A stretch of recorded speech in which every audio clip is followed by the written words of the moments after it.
In this video, I'll show you how to fix Nvidia unable to retrieve settings. Now the first thing we want to try is simply try and launch it as an admin. So right click on it and run as an administrator. Now see if this fixes the issue.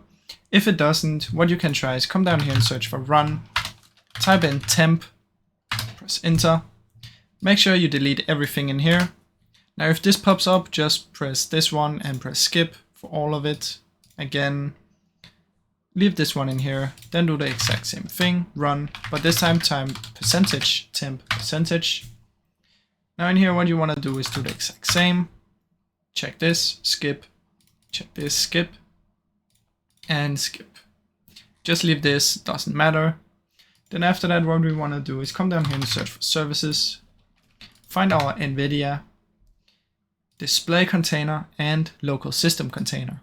Now what you want to do is double click on them, stop them both, and then double click again and start them. So simply just stop and start and then see if this works. Now if this still doesn't work, what you can do is come down here and search for device manager, come in here, find your display adapters and update driver for your graphics card. Now you can also try and disable device and enable device, so just re-enable it and see if that works. Now if none of these works, what I suggest is simply do a clean reinstall of GeForce Experience. So just uninstall it and reinstall it. Now I really hope this video helped you. If it did, please leave a like and subscribe, as it helps me out a ton. Thank you so much for watching.